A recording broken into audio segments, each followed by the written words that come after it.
Welcome FICO Senior Director of Solution Architecture, Ignacio Gonzalez Arbolea.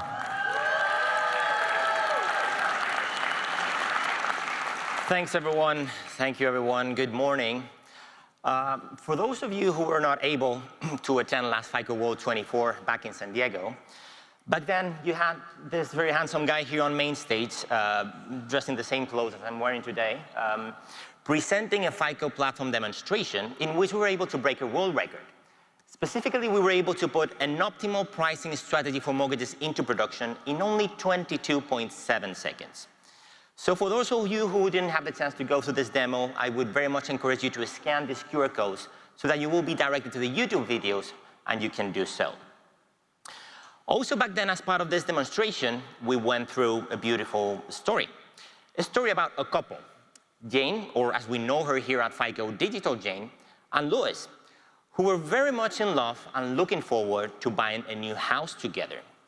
And they managed to do so thanks to Atlantis Bank and FICO Platform.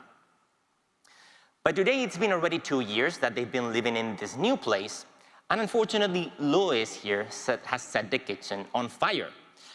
The couple has needed to spend up all of their money, all of their savings in repairing the damages from the fire, and now they're gonna need to apply for a personal loan to be able to get some new appliances for the new kitchen. Not only this, but also please pay attention because it seems that those neighbors that back then seemed to be so kind and so nice, some of them didn't turn out to be that way. And just a quick reminder to let you know that FICO Platform is in reality a business enabler that will allow you to handle any type of business decision in use case, no matter type of industry, product, or data model at scale. All right, so let's jump right into it. And among all the different solutions that I have in here in my FICO Platform solution, I'm just gonna go into the one for retail lending, which is gonna be the one that Jane is gonna be leveraging for applying for this personal loan so that they can get these new appliances for the new kitchen. I will just go into the Components tab here on the left-hand side so that I can see all the provisioned capabilities that I'm making use of as part of this retail lending solution. And what I would like to do with you now is to open up the overall composition so that you can take a look at what we're doing in there. So I'm gonna click on that specific capability here on my list of capabilities, and I will click on Configure and Process Designer.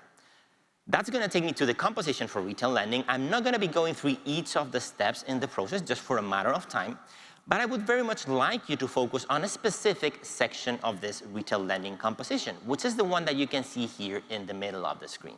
Because in this part, in this section of this composition, we're making an explicit call to a totally different use case, to a totally different orchestration, totally different composition. Specifically, we're calling an application fraud solution. So this is a great example of use case interoperability, or as we would call it today, composition of compositions.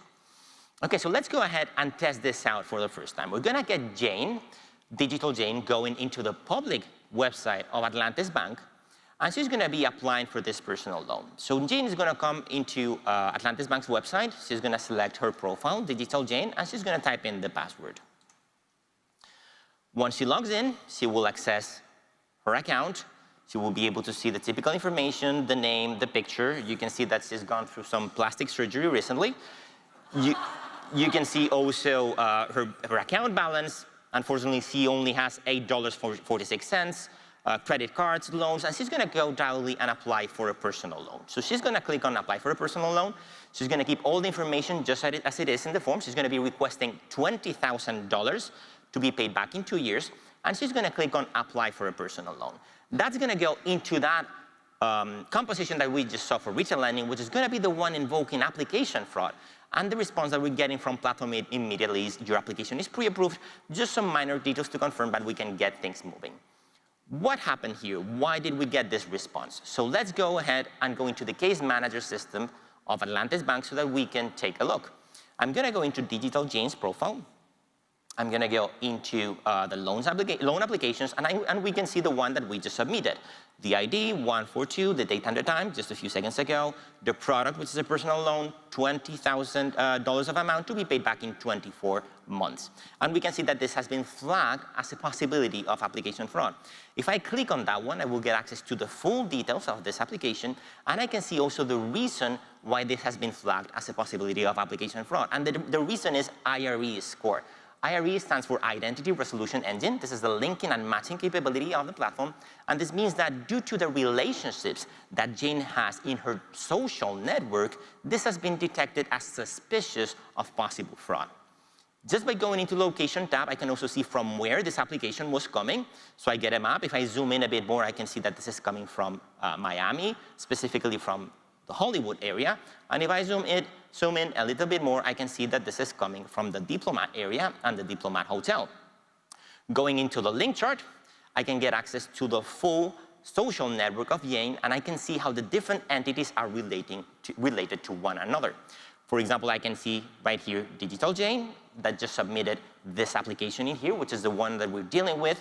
I can see that this application is related to an IP address of Jane that is in its turn also related to an application that Louis Analog submitted also in the past. Louis is Jane's boyfriend. He's a bit older, that's why he's analog.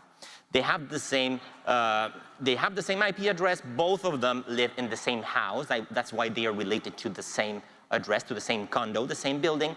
And it happens to be that this building is also related to a fraudulent application. That's why it is marked in red in here, that was submitted in the past by a guy called Frank Abagnale. So it seems that Frank Abagnale is related to Jane and Louis because they're neighbors. They live in the same condo. Frank submitted a fraudulent application in the past, and probably that's the reason why this has been flagged as a possibility of application fraud. Just by going into the link below, I can get access to the full capability of linking and matching for FICO Platform. I can see that Jane has been assigned 795 score, which has been categorized as medium risk. And I can go also to the list of alerts to go into Frank Abagnale's profile. I can see that back then, he was assigned 978, which is categorized as high risk. And I can see some other notes, like, for example, a link to the Wikipedia, where I can read some information about Frank. And I can see that he's a very famous fraudster. And some other notes, like, for example, things that he did, like he ordered 200 pizzas to be delivered to a neighbor and never paid back. So I get this information about Frank. I can see that those are related, those are our neighbors, but that doesn't necessarily mean that this is a fraudulent application. So me, as a case manager reviewer, I'm just going to go back into the case manager system, and I'm going to say that this is genuine, this looks fine to me, so I'm going to set the fraud decision. I'm going to say genuine, and I'm going to click on no fraud.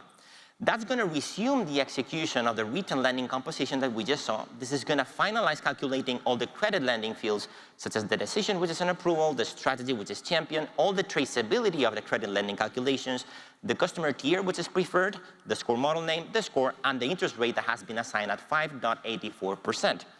Also, thanks to the communications capability of platform, Jane just received now an SMS right here informing her that, well, congratulations, we just wanted to let you know that your credit application is approved. Follow this link to sign your contract. Just by tapping on that link, Jane will have the chance to directly open up the electronic documentation for this new personal loan that she's about to hire. So Digital Jane with all the different conditions. And just by tapping on this yellow box, she will electronically sign as Jane and will click submit. So now Jane is going to have green light to go ahead and get in the internet to begin to search for some appliances, some refrigerators, ovens, microwaves, or whatever. So that's what's going to happen now. We're going to have Jane in the next few minutes going on the internet to search for some appliances, while what we're going to do is that we're going to go into that other application fraud solution to see what it is that we're doing in there. So I'm going to close here the case manager system. I'm going to go back into the landing page of FICO Platform. And instead of going into the one for retail lending, which is the one that we just saw, I'm going to go into the one for application fraud detection and investigation. And the same way we just did for retail lending, I'm going to go ahead and I'm going to open up the overall orchestration, the overall composition, so that we can understand what it is that we're doing there. So configure and process designer. What is it that we're doing in this application fraud composition? So the first step that we're doing right here is that we're taking the IP address of the applicant and we're putting it through a hot list to detect if this is an IP address that we should be blocking or not. What is a hot list? A hot list is no more than a lookup table that has been designed and built to be executed really, really fast and in memory. And it's no other thing than another capability that I have provisioned in my solution for use, which is right here.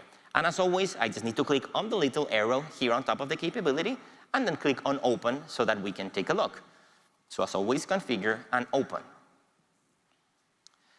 I will go into the hot list. You can see some examples of them, such as, for example, banned currencies, banned customer IDs, banned emails, watch list countries, or the one that we're making use of here, which is denied IPs.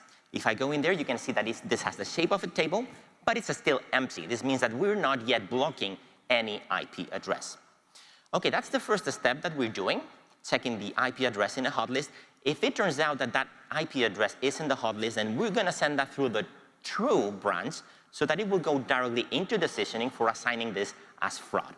If that's not the case and the IP address is not in the hot list, then we will continue the execution of this composition and we'll go into a subflow that we've called check geolocation and country feature. What are we doing in that subflow? Let me just very quickly open it up for you.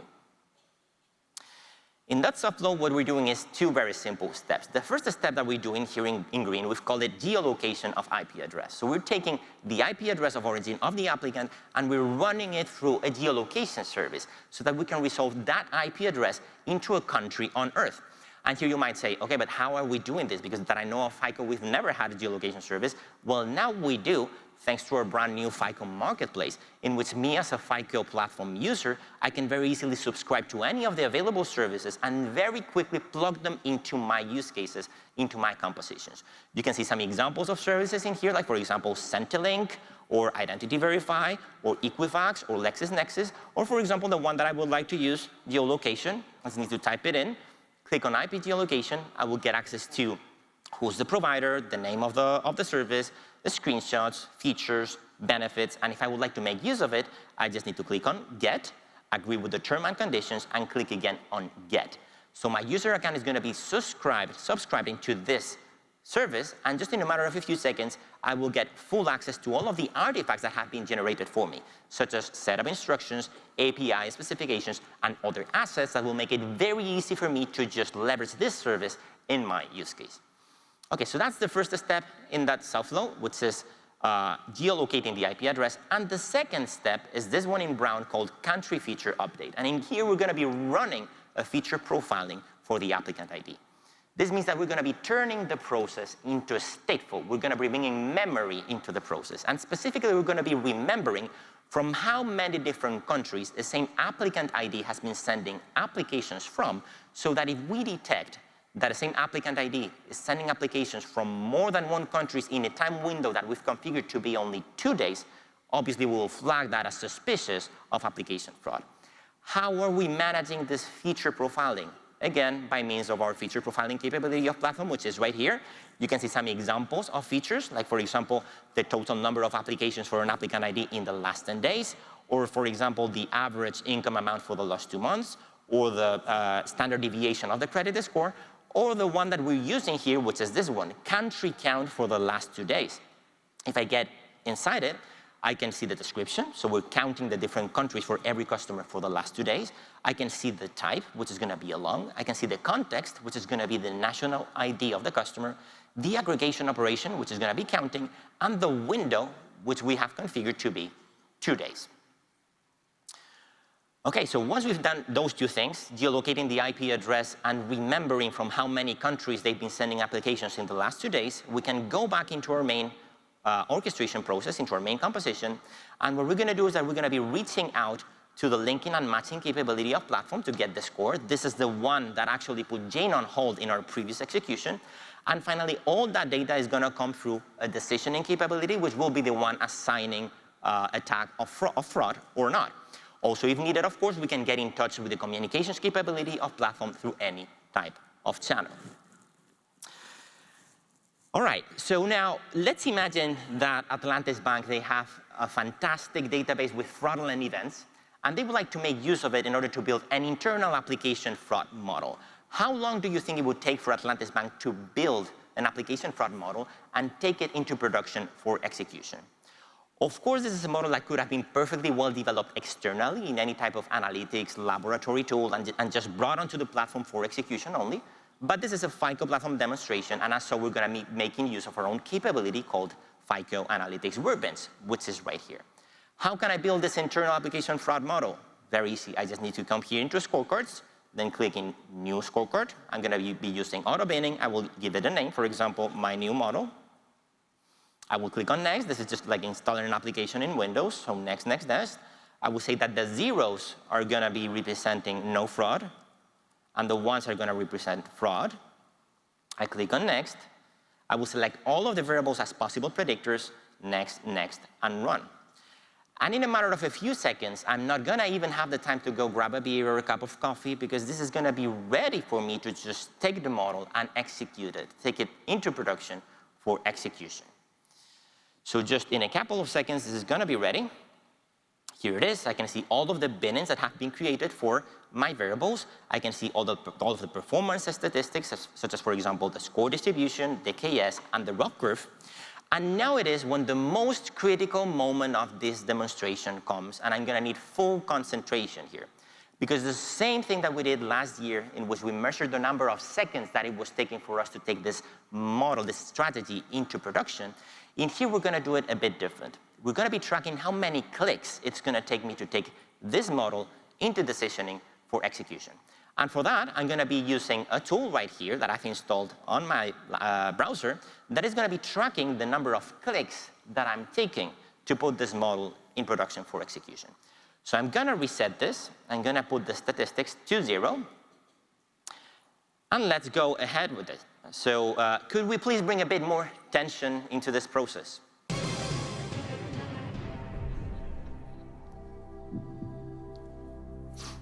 So I need total click accuracy here. I'm going to click on Download PMML. This is going to download the model into my laptop. Just need to go into my solution, into decisioning.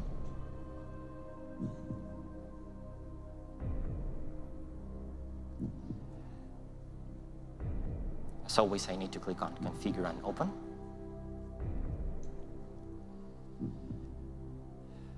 I'm going to go into my decisioning project.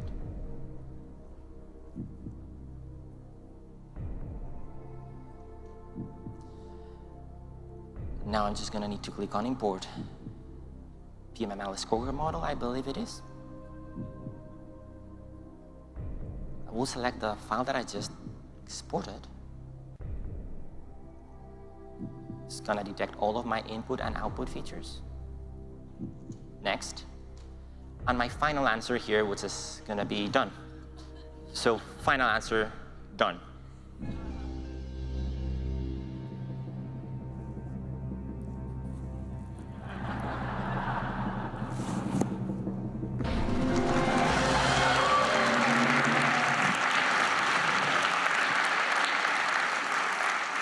Just a couple more clicks to verify that it went well. So just by going into the scorecard, I can see all of the features with all of the binnings that have been brought for execution into my laptop. And how many clicks did it take?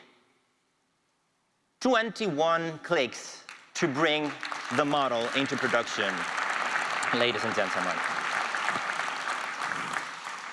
All right, so let's go ahead now with another test so that we can execute all these. We can execute the model that we just imported. We can execute the hot list, the geolocation, and the feature profiling.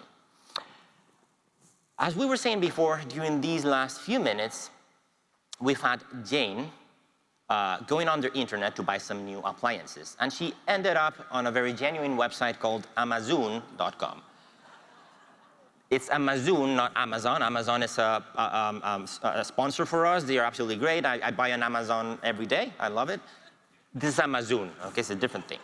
And she got this fantastic deal for a refrigerator at $300. And she said, I love this. I'm going to just click on the Buy Now button. And she was presented with a list of payment methods, like credit card, PayPal, Pay with Amazon, or a new one that claimed to be effortless payment. Give us your bank credentials, and we will withdraw the money for you. Easy and seamless. So Jane, that is a bit naive, she went ahead with that one just to give it a try. She was presented with a form saying, okay, tell us what is your financial entity, your login and your password, and Jane submitted that information. Obviously, this generated an email that went to a hacker, to a fraudster, saying, congratulations, you fished another fish, and here are Jane's credentials. So now a fraudster is gonna be able to go and log into Jane's account using those stolen credentials. But luckily for Jane, FICO Platform possesses a feature profile about her. And just a few minutes back, she was profiled as being in the Diplomat Hotel. This means that the more use cases and the more data you're putting through your use cases on FICO Platform, the richer the profiles will be about your customers, and the better and more personalized decisions you're gonna be able to make for them. This means that the data that you're bringing today onto the platform for fraud will generate and enrich a series of profiles about your customers that not only will you be able to use for fraud, but also for customer management when you bring it tomorrow. And the data that you will bring tomorrow for customer management will generate and enrich the profiles that not only will you use for customer management, but also for fraud and for originations if you bring it over 2 days from now. So the more use cases, the more data, the better the profiles about your customers, and the more personalized decisions for them.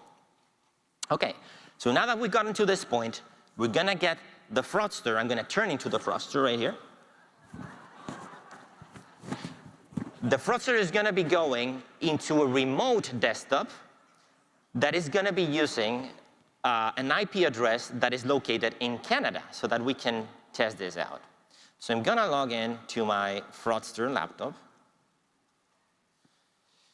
You can see that I'm a bit of a narcissist fraudster. I'm using a picture of myself as a wallpaper at work.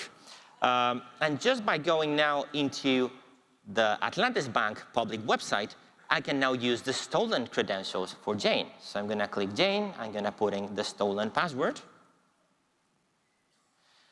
I'm gonna say, oh, I'm such a good hacker that I managed to break into Jane's account, but oh no, I just hacked the person that only has $8 in her account, so I'm not gonna become rich with this. But that's not a problem because I can very easily go and apply for a personal loan and just run away with the money. So that's what I'm gonna do.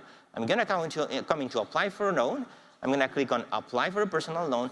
That's gonna be detected by FICO Platform, by the feature profiling. This is gonna be put under review. And now Jane is gonna be getting an urgent call from Atlantis Bank. Jane, pick up the phone. This is an urgent call. Okay, so let's listen to it. Dear Jane, this is Atlantis Bank. We would like to inform you that we have detected some suspicious activity in your account. Just a few minutes ago, you accessed your account from Hollywood, Florida, specifically from the Diplomat Hotel. From that location, you checked your account balance, which to be honest is quite low, and then applied for a personal loan. I don't blame you. I would have done the same if I were you. But now you are requesting yet another loan from Canada. That's quite weird, even for your stingy profile. We have sent you a link so that you can review this activity and confirm if it's genuine or not. Please be a bit more careful next time with the web pages you visit and where you put your credentials. Thank you and goodbye. All right, so thank you very much, Atlantis Bank, for warning Jane about the suspicious activity. While we were listening to the message, Jane has received also an email from Atlantis Bank warning her about this fraudulent activity, potential fraudulent activity. So if we click on that link, Jane is gonna be directed to the full details of what was happening. Jane's gonna be able to see that there were $20,000 requested from a location here in Yellowknife in Canada. So she's gonna say, no, I don't recognize this, so please cancel this operation because this has not been me. This is gonna be assigned fraud to this transaction, is gonna be assigned a hard reject as a decision, and that's exactly the same information that we will be able to see now if we go into the case management system. So if we go again into Jane's profile, as case managers, and we go into the loan applications, we can see that transaction that has been assigned as a hard reject due to possible fraud. If we click on it, we can see that it's a decision that was left to the customer to decide if it was fraud or not, and the reason was operations from multiple countries. Not only that, but now if we go also to the hot list capability, that at first we saw that it was empty, now there is an entry with the IP address of the fraudster. So this means now that if the fraudster was again to try to log in with those stolen credentials,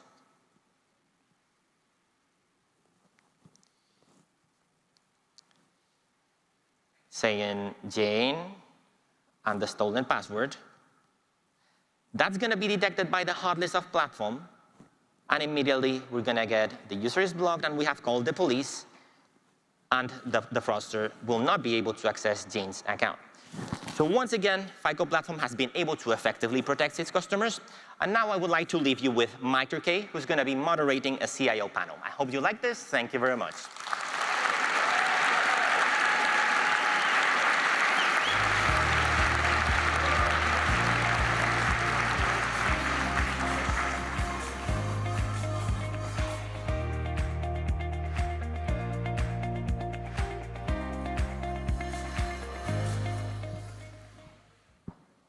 Good morning. Happy Thursday, everyone. I am thrilled to be sharing the stage this morning with three leaders who are at the heart of the technology strategy for their organizations. Fernando Castro, Alex Goldblum, and Ian. Thank you. Welcome.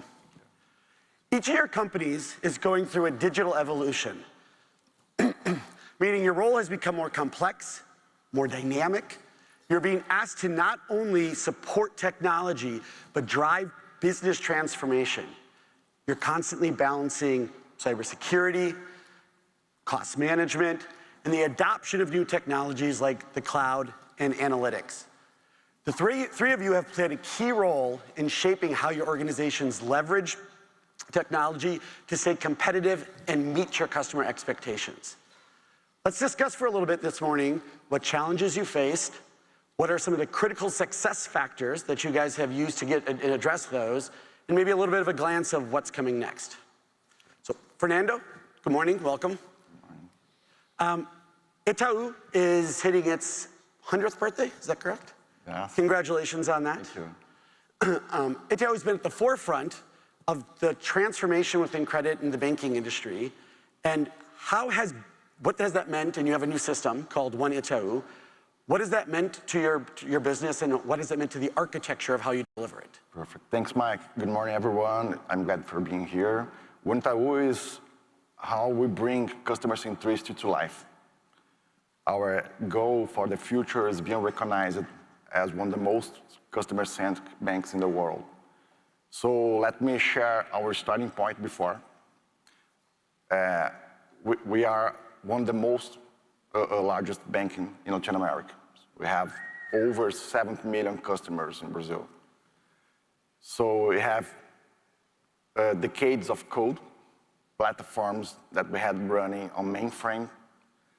And we also grew based on some merger and acquisitions. So we had customers that came from another banks, running in another platforms. Then we decided to achieve this goal, create a massive digital transformation program. The first step, we changed the way of working.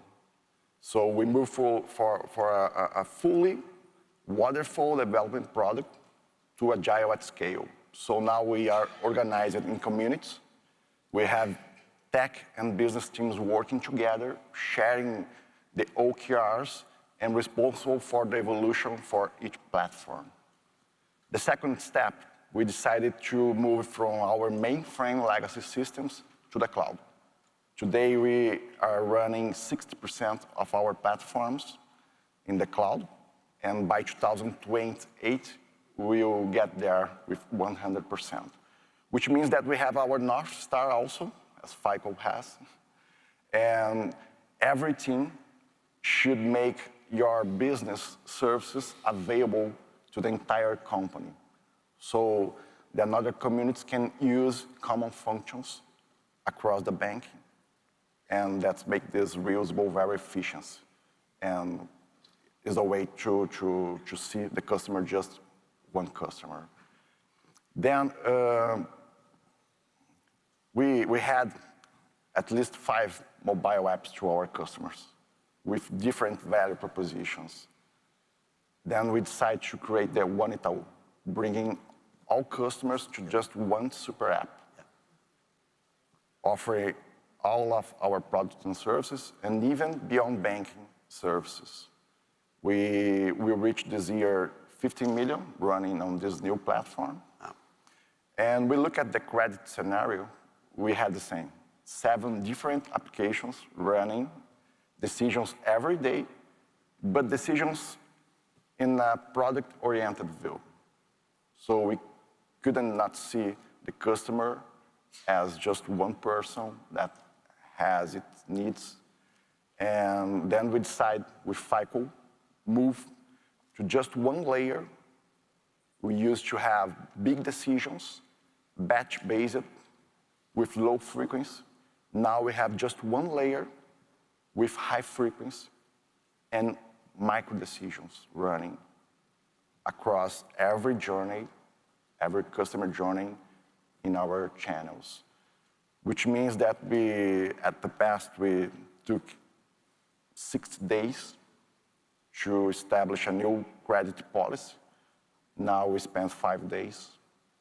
We used to make 50 chains, business chains per month. Now we do 500. And this helped us to achieve this customer-centric view.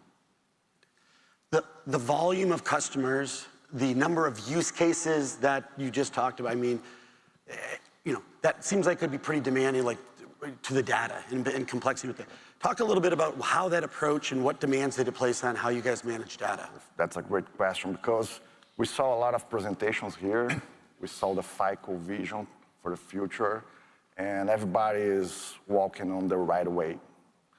But at the end of the day, data is core for any journey. At Itaú, we decided to create a principle that says that every data for every platform that should be available on our data mesh.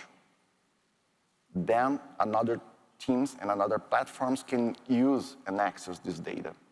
Today, we achieve 50% of this data available in our data mesh. We train a lot of data scientists, data engineers, prepare the leadership to understand how to get value from data. And this is helping us to understand better our customers. Now, our main challenge, given our history, is how we move from some data that are available with 1 or 2 day delays for a real-time data, and how can we share data, for example, as we saw yesterday, data coming from card transactions that used by fraud, to understand the behavior and the customer life moment, and how can we make correct decisions and talk with our customers, offering the best option for him at that time. So we believe that data is core in our strategy. Fantastic. Before, I'd just like to say that Itaú, as my shirt says, is made of the future. And I'd like to say thank you to our team that's here today. No, I'll join you. Thank you. Thank you, Fernando. Alex, before Ignacio's demonstration, we saw a great video that you had done for Nationwide. One of my favorite things I heard, and I'll paraphrase a bit, but as I'm flying into Heathrow, all the houses I see, 1 in 6 of them is a Nationwide mortgage. Yep. That's an amazing, amazing accomplishment.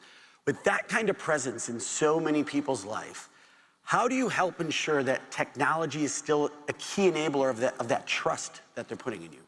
Yeah, thanks, Mike, and thanks for the invitation. This is my first FICO World. It's been fantastic so far. We always say at Nationwide, one of our values is feel what the customer feels, and make that ever present in all of the work you do, whether you're dealing with somebody at the teller or whether you're doing technology work. So, again, like I said in the video, how does the customer feel? Well, they'll feel a bit nervous. That's the single biggest purchase that most people are going to make in their lives. This is the place you're going to live. Post-COVID, it might be the place you're going to work. You might bring up your family there.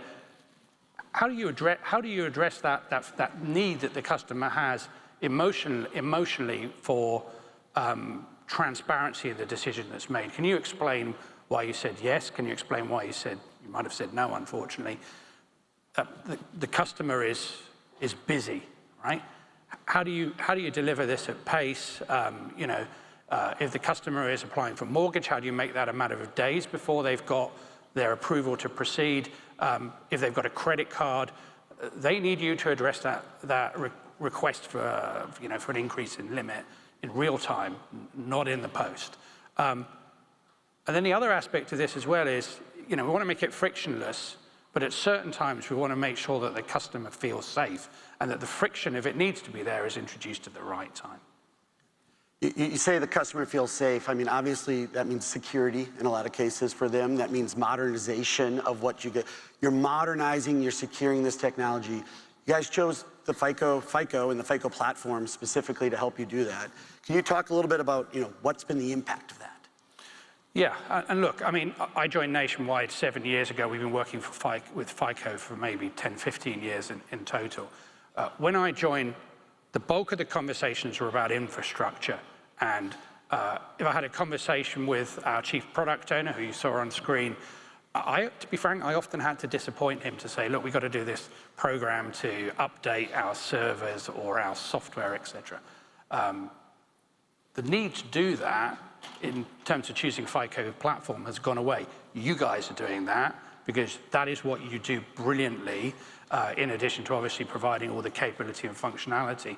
What we want to do as a bank and a building society is to focus on our customers and on our propositions and such like. So it's taken that away. If we wanted to update a scorecard or a decision tree, that was an IT-driven process. It's now a business-driven process. It's 50% quicker than it used to be. If I want to deploy a new strategy, again, it's a business process. There is no, get somebody to write some Java and deploy it onto the platform. That's done by our credit risk team, and that's 30% quicker than it would have been in the past. So let the people who are the experts deal with the infrastructure and the platform. Focus on what you do best. It's a specialization play at the end of the day. Yeah, that's fantastic. Now that you've seen the potential, kind of what's next? What are you guys looking at? Yeah, so as I said, there's propositional changes that we've got in the pipeline. Those are to do with our core Nationwide business. So for example, we'll be relaunching an interest-only mortgage to our customers this year. We'll be launching a proposition for people who are building their own houses. And in the UK market, there is a chronic undersupply of housing, and that is a concern that's called out, particularly for first-time borrowers. So we're looking through our machine learning models at the margins. Where could we lend a little bit more? So we'll be using MLX as a platform to enable that. And again, for those of you who are able to attend Matthew Jones's presentation yesterday, you can see the customer benefit. And to be frank, you can see a revenue benefit for Nationwide in terms of having that platform capability. The other thing we're doing, which I think is quite new globally, is we're going to use the FICO platform for the other side of property lending, which is property risk. So again, you get a credit decision in days, but the property risk piece takes a long time. FICO platform's going to help us. And then the final thing is Nationwide, back in October last year, acquired a company called Virgin Money, which has taken our customer base from the 17 million that I quoted in the video to around about 24 million, but has also opened up business banking, business lending, et cetera. Direction of travel is to bring those onto FICO platform. So use the platform more, use it in different ways, but ultimately deliver value into our customers. I love it. You whole different parts of the business, acquisitions bringing in, the platform helping enable all that. It's fantastic stuff. So yeah. Thanks, Alex. Can I have one final word? Because Fernando did it. Please. There's some Nationwide guys in the audience here. Thank you so much for your work. And thank you to FICO for working with us. No, fantastic. Thank you. Annie, good morning. Welcome to FICO World. We've been working side by side now, for a bit, getting TD moved onto the FICO platform. At times, the two of us in front of a whiteboard, looking at design options or dealing with operational complexities. Talk a little bit about, what were some of the keys to successfully addressing those complexity risks? Thank you, Mike, for having me. This is my third FICO World, so really excited to be here. Love to have you back always. Thank you. And talking about complexity, I think one of the biggest decisions TD made about a couple years ago is to start partnership with FICO and looking into helping our customer, protecting them, protecting our business. So it is a really complex ecosystem. As two of you also mentioned, like, you know, the banking industry has been very complex. You have a lot of historical debts, the tech debt that we have to deal with. So I think one of the biggest areas is that we were able to design together. So looking at FICO as one of the components within the broader TD ecosystem, that's really critical to our success. Like, we're not looking at it as another separate components, but we're actually tightly integrating it into our overall ecosystem. That design actually allows us to think about stability and integratability, componentry, you know, how do we orchestrate way better than two separate entities. And that is, I think I would say that would be part of the key success we were being able to achieve. Like, looking at the entire processing end to end, right? We were able to reduce this from minutes to, you know, sub-minutes, and which is really significant and critical from a payments fraud rail perspective, application fraud perspective, and those are critical to meet our business goal. You said design. I know one of the key design requirements you guys looked at was the reusability of some of the componentry or the assets on the platform. How is that playing out for you guys? Are you seeing that value? And that's a great question. And so we do use FICO from both in our US business as well as our Canadian business. Our TD is quite large across both sides of the border, north of 10 million customers on each side of the border. And we do often see trends that are happening in the market. The bad actors would do something very similar to our, you know, US business versus our Canadian business. And the beauty of that is that we're sitting on the same platform. We can easily address both sides of the threats. You know, it's just deploy on both sides in parallel.